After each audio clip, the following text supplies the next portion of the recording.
दान की कहानी बहुत लोकप्रिय था। एक बार वह अपने दरबार में बैठा ही था कि अचानक उसके दिमाग में एक सवाल उभरा। सवाल था कि मनुष्य का मरने के बाद क्या होता होगा। इस अज्ञात सवाल के उत्तर को पाने के लिए उस राजा ने अपने दरबार में सभी मंत्रियों आदि से मशवरा किया। सभी लोग राजा की इस जिज्ञासा भरी समस्या से चिंतित हो उठे। काफी देर सोचने विचारने के बाद राजा ने यह निर्णय लिया कि मेरे सारे राज्य में यह ढिंढोरा पिटवा दिया जाए कि जो आदमी कब्र में मुर्दे के समान लेटकर रात भर कब्र में मरने के बाद होने वाली सभी क्रियाओं का हवाला देगा, उसे 500 सोने की मोहरें भेंट दी जाएगी। राजा के आदेशानुसार सारे राज्य में उत्तम ढिंढोरा पिटवा दिया गया। अब समस्या आई कि अच्छा भला जीवित कौन व्यक्ति मरने को तैयार होगा। आखिरकार सारे राज्य में एक ऐसा व्यक्ति इस काम को करने के लिए तैयार हो गया जो इतना कंजूस था कि वह खुशी से खाता पीता सोता नहीं था। उसको राजा के पास पेश किया गया। राजा के आदेश अनुसार उसके लिए बढ़िया फूलों से सुसज्जित अर्थी बनाई गई।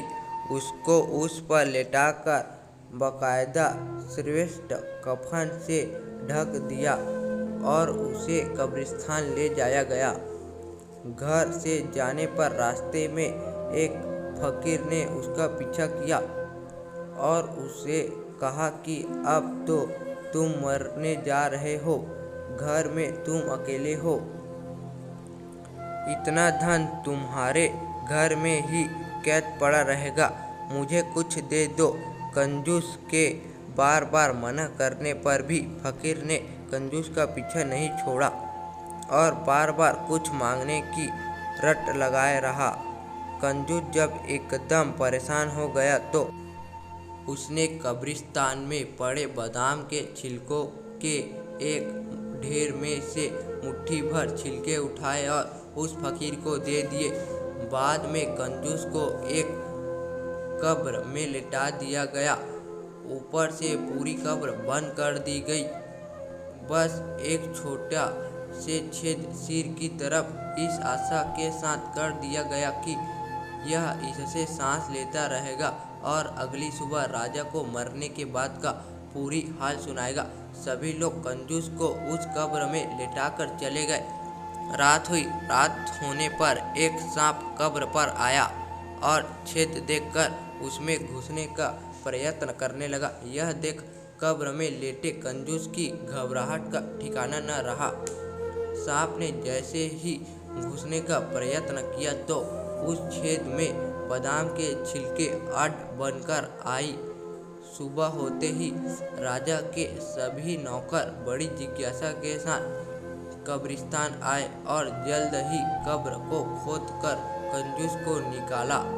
मरने के बाद क्या होता है, यह हाल सुनने के लिए कंजूस को राजा के पास चलने को कहा।